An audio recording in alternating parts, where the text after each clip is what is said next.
بسم اللہ الرحمن الرحیم۔ رات کے وقت ابا کے کام پر جاتے ہی اماں دلہن کی طرح تیار ہو جاتی، پھر ساری رات اماں کے کمرے سے آوازیں آتی رہتی۔ صبح جب آنکھ کھلتی تو اماں نہا کر نیا سوٹ پہن کر بیٹھی ہوتی اور پھر سارے محلے میں مٹھائی بانٹتی۔ رات کو میری آنکھ کھل جاتی تو میری ماں آنکھوں پر ہاتھ رکھ لیتی۔ ایک رات کچھ لوگ آئے اور ہمارے گھر کا صحن کھودنے لگے، مگر یہ دیکھ کر میرے پیروں تلے سے زمین نکل گئی، کیونکہ وہاں تو کے ساتھ ایک جوان لڑکی، میں اور میری بہن فوزیہ چھوٹے سے تھے جب ہماری سگی والدہ کی وفات ہو گئی تھی۔ کچھ عرصہ بعد والد نے ہماری خاطر ہماری مرحوم ماں کی کزن سے دوسری شادی کر لی۔ دوسری ماں یوں تو بہت اچھی تھی، لیکن ابا سے بات بات پر لڑتی رہتی تھی اور کہتی تھی کہ میں اس شادی سے راضی نہیں ہوں، مجھے تو پھنسایا گیا ہے۔ ہم دونوں بہنیں ان کی باتوں سے سہم جاتی تھیں، حالانکہ میرے والد بہت نیک اور شریف انسان تھے۔ محلے والے ان کی عزت کرتے تھے اور کوئی بھی ان کو برا نہیں کہتا تھا۔ ابا ہماری وجہ سے اس عورت کی زیادتیوں پر چپ رہتے تھے، کیونکہ وہ شوہر سے ضرور لڑتی لیکن ہم سے پیار بھرا سلوک رکھتی تھی۔ ہمارا خیال بھی اسی طرح کرتی تھی کہ ہمیں اپنی سگی ماں کی کمی محسوس نہیں ہوتی تھی۔ ان دنوں میں چوتھی اور میری بہن دوسری جماعت میں پڑھتی تھی۔ ابا جو کماتے ماں کے ہاتھ پر لا کر رکھ دیتے تھے، مگر وہ روز وویلا کرتی کہ تم تھوڑا کما کر لاتے ہو، جس سے گھر کا گزارا ٹھیک طرح سے نہیں چلتا۔ مجھے میرے گھر والوں نے کسی بھوکے اور کام چور کے پلے باندھ دیا ہے، میری تو زندگی برباد ہو گئی ہے۔ ابا غریب ضرور تھے لیکن ہم سے بہت زیادہ پیار کرتے تھے۔ وہ کبھی بھی خالی ہاتھ گھر نہیں آتے تھے۔ جب بھی وہ شام میں لوٹتے، ان کے ہاتھ میں ہمارے لیے کھانے پینے کے لیے کچھ نہ کچھ ضرور ہوتا۔ میں آپ کو ایک بات بتاتی چلوں کہ کچھ عرصہ قبل ہماری تائی فوت ہو گئی تھی۔ تایا کو روٹی پکا کر دینے والا کوئی نہ رہا تھا، تو ابا کو بھی اپنے گھر لے آئے تھے تاکہ وہ اپنے گھر میں تنہا نہ رہیں۔ ان کا ایک بیٹا تھا جو دبئی میں کسی وجہ سے جیل میں تھا۔ اس وجہ سے تایا افسردہ رہا کرتے تھے، مگر وہ سے بہت پیار کرتے تھے، تبھی ہم ان کے اپنے گھر آنے سے بہت زیادہ خوش ہو گئے تھے۔ لیکن ہماری سوتیلی ماں خوش نہ تھی، وہ ابا کی وجہ سے مجبور تھی۔ تایا کے آنے کے سال بعد ان کا بیٹا دلدار دبئی سے کسی طرح رہائی پا کر واپس لوٹ آیا تھا۔ وہ بھی ہمارے ساتھ رہنے لگا تھا۔ دلدار یہاں مزدوری کر رہا تھا۔ دن یوں ہی گزر کے ایک دن میں اسکول سے گھر آئی تھی، دیکھا کہ دلدار میری ماں کو مار رہا تھا۔ مجھ سے یہ نظارہ برداشت نہ ہوا، ہم بہنیں شور مچانے لگی تو دلدار گھر سے نکل گیا، جبکہ ماں تایا کے آگے ہاتھ جوڑ کر منت کرنے لگی کہ بڑے بھائی، اب میری لاج آپ کے ہاتھ میں ہے۔ کمال کرات والی بات مت بتانا، ورنہ وہ مجھے جان سے مار دے گا، میرے بچے در بدر ہو جائیں گے۔ تایا بولے ٹھیک ہے، اب احتیاط کرنا، دوبارہ ایسی کوئی غلطی مت کرنا، اس بار میں تمہارا مان رکھ لیتا ہوں، مگر میں دلدار کی ضمانت نہیں دیتا۔ نوجوان خون ہے، ان کی باتیں ہماری سمجھ سے باہر ہیں۔ اماں اکثر ہانڈی میں نمک تیز کر دیتی تھی، جبکہ تایا کو بلڈ پریشر کی شکایت تھی، تو ابا اور دلدار اماں کو منع کرتے کہ نمک مرچ سالن میں کم رکھا کرو۔ میں سمجھی کہ آج بھی ماں نے اپنی پسند سے ہانڈی بنائی ہوگی، تبھی دلدار کو غصہ آیا ہوگا اور تایا اسی سبب میری ماں کو آئندہ احتیاط سے بنانے کا کہہ رہے تھے۔ اماں نے کہا، بیٹی نرگس، یہ بات اپنے باپ کو مت بتانا کہ دلدار نے مجھے مارا ہے، ورنہ وہ غصے میں آ کر جھگڑا کرے گا تو پولیس آ جائے گی اور تمہارے ابا کو پکڑ کر لے جائے گی۔ میں ڈر گئی۔ ٹھیک ہے اماں، ابا سے کچھ نہ کہوں گی۔ پھر ماں نے ہمیں مٹھائی بھی کھانے کو دی تھی۔ تھوڑے دن گزرے تھے کہ دلدار کی نوکری لگ گئی تھی، وہ کسی کمپنی میں رات کا چوکیدار ہو گیا تھا۔ وہاں تنخواہ بھی اچھی تھی، تبھی اس نے میرے والد کو بھی چوکیدار لگوا دیا تھا۔ اب ابا اور دلدار شام کو چوکیداری کے لیے چلے جاتے تھے اور گھر میں تایا رہ جاتے تھے۔ رات کو اکثر میری آنکھ کھلتی تو اماں کے کمرے سے آوازیں آ رہی ہوتی تھیں، مگر میں آنکھیں بند کر کے سو جاتی تھی۔ ایک روز ماں نے مجھے کہا کہ بیٹی، تم اپنی بہن کو لے کر نانا کے گھر چلی جاؤ اور کہنا آج گھر میں کھانے کو کچھ نہیں ہے، شام تک وہیں پر رہنا، تمہارے تایا بھی اپنے گھر چلے گئے ہیں، اسی وجہ سے تم لوگ وہاں ہی کھانا کھا لینا اور شام کو نانا سے کچھ روپے لے کر آنا۔ ان کے کہنے پر میں اپنی چھوٹی بہن کو لے کر اپنے سوتیلے نانا کے گھر چلی گئی تھی، جن کا گھر ہمارے گھر کے پاس ہی تھا۔ تمام دن ہم نانی کے پاس رہے، انہوں نے ہمیں کھانا کھلایا، شام کو کچھ کھانا اور پیسے ہمیں دے دیے تھے کہ تم گھر جا کر اپنی ماں کو دے دینا۔ رات کو جب ہم گھر آئے تو میری بہن نے ابو کو معصومیت سے بتا دیا تھا کہ ہم آج نانا کے گھر گئے ہوئے تھے، کیونکہ گھر میں آٹا نہیں تھا۔ ہم نے کھانا بھی وہیں کھایا اور نانا اماں نے کچھ پیسے بھی دیے ہیں۔ والد امی پر خفا ہو گئے کہ کل میں نے ہی تمہیں 1000 روپے تمہیں دیے تھے، تم نے آٹا کیوں نہیں منگوا لیا؟ وہ بولی، تایا گھر چلے گئے تھے اور دلدار بھی گھر نہیں تھا اور میری طبیعت خراب تھی، بس اسی لیے انہیں ادھر بھیج دیا۔ خیر معاملہ رفع دفع ہو گیا، تایا ابو بھی واپس آ گئے تھے۔ ابھی اس بات کو 10 دن ہی گزرے تھے، تایا ابو پھر اپنے گھر کی دیکھ بھال کے لیے ایک روز کے لیے گاؤں چلے گئے تھے۔ ان کے جانے کے بعد جب دلدار اور ابو ڈیوٹی پر روانہ ہو گئے تو ماں ہمیں نانی اماں کے گھر ان کی دہلیز پر چھوڑ کر چلی گئی اور مجھے کہا کہ تمہارے ابا کے دوست کی وفات ہو گئی ہے، آج رات تمہارے ابو اور میں نزدیکی گاؤں میں جا رہے ہیں، نانی کو بتا دینا، میں صبح تمہیں لے جاؤں گی، رات کو تم وہاں پر سو جانا۔ ہم نے نانی امی کو ایسے ہی بتا دیا تھا، انہوں نے ہمیں کھانا کھلا کر سلا دیا۔ صبح ماں ہمیں نانی کے گھر سے لے گئی تھی۔ ہم بچے تھے، کچھ سمجھ نہیں پاتے تھے کہ ماں ایسا کیوں کرتی ہے اور گھر میں کون سا کھیل کھیل رہی ہے۔ تاہم وہ ہفتہ 15 دن بعد جب موقع ملتا ایسے ہی کرتی۔ ہم ڈر کی وجہ سے ابا کو کچھ نہیں بتاتے تھے کہ گھر میں جھگڑا ہوگا۔ 1 سال یوں ہی گزر گیا۔ اماں اب تایا اور دلدار سے بہت ڈرنے لگی تھی، ان سے چھپ کر ابو کو کہتی کہ ان کو کہو کہ اپنے گھر جا کر رہیں۔ وہ ابا سے یہ بات تو کر دیتی تھی، لیکن تایا اور دلدار کا خیال اپنے شوہر سے زیادہ رکھتی تھی اور ان کی بھی بہت خوشامد کرتی تھی۔ ایک دن والد نے اس بات کو محسوس کر لیا اور تایا سے کہا کہ اب آپ لوگ اپنے گھر چلے جائیے، تمہارے رہنے سے میری بیوی کو تکلیف ہوتی ہے اور ہمارے گھر کا سکون خراب ہوتا ہے۔ اسی بات کا ان دونوں نے بہت برا منایا اور میری ماں سے بولے ہم اس بات کا تم سے بدلہ ضرور لیں گے کیونکہ تم نے ہی ہمیں اپنے گھر سے نکلوایا۔ وہ دونوں چلے گئے اور ابو بھی رات کو ڈیوٹی پر چلے گئے تھے۔ آج پھر آدھی رات کو امی کی آوازیں پر میری آنکھ کھل گئی تھی۔ امی کے کمرے سے کسی مرد کی آوازیں آ رہی تھیں مگر ڈر کے مارے ادھر نہ گئی اور ہمیشہ کی طرح آنکھیں بند کر کے لیٹ گئی۔ صبح ہوئی تو اماں نہا کر نیا سوٹ پہنتی ہوئی اور بہت خوش نظر آ رہی تھی۔ پھر اماں نے بتایا کہ تمہارے ابا کام کے سلسلے میں دبئی چلے گئے ہیں کیونکہ یہاں ان کی تنخواہ بہت کم ملتی تھی۔ میں حیران ہوئی تھی کہ ابا ہم سے ملے بغیر کیسے جا سکتے ہیں۔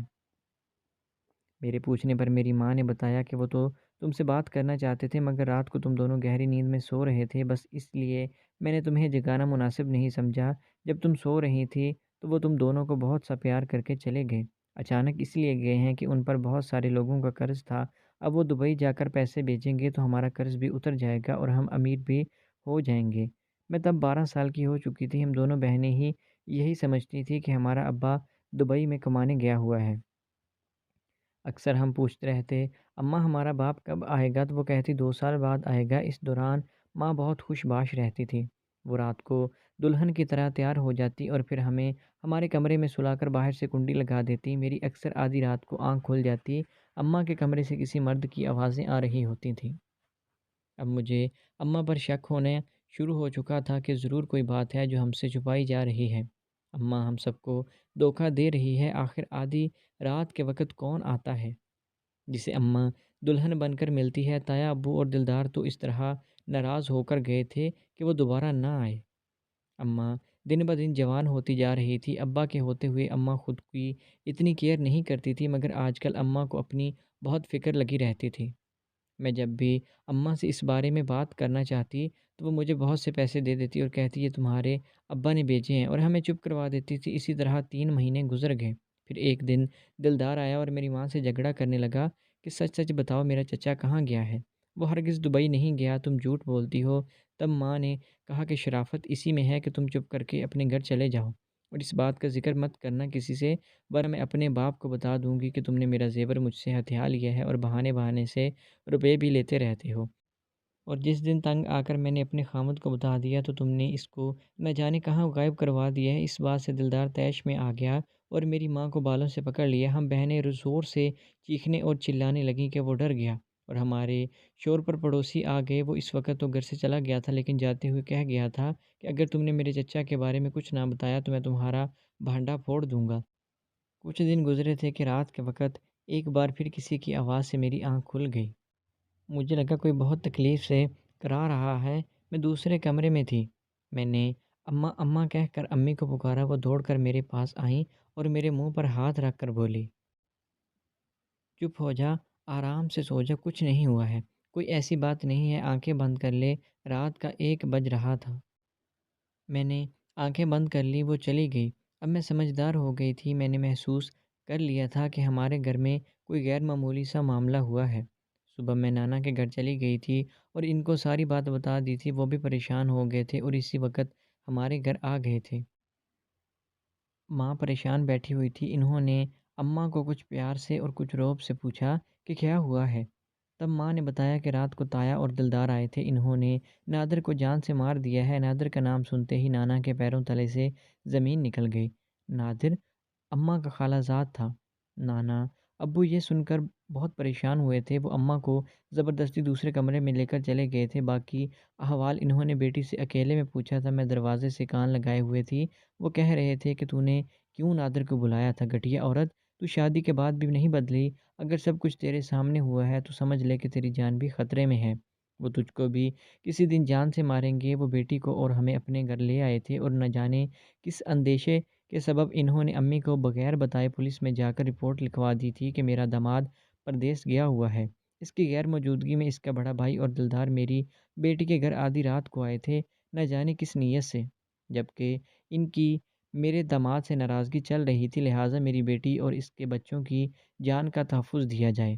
پتہ نہیں یہ نانا کی بھول تھی یا پھر وہ خوفزدہ ہو کر تھانے بتانے چلے گئے تھے۔ اگلے دن تھانے دار نے تایا اور دلدار کو بلا کر تفتیش کی تو انہوں نے جو کہا وہ بیاں کے قابل نہیں۔ انہوں نے بتایا کہ اس عورت رفت یعنی کہ میری ماں کے اپنے خالہ زاد نادر سے ناجائز تعلقات تھے۔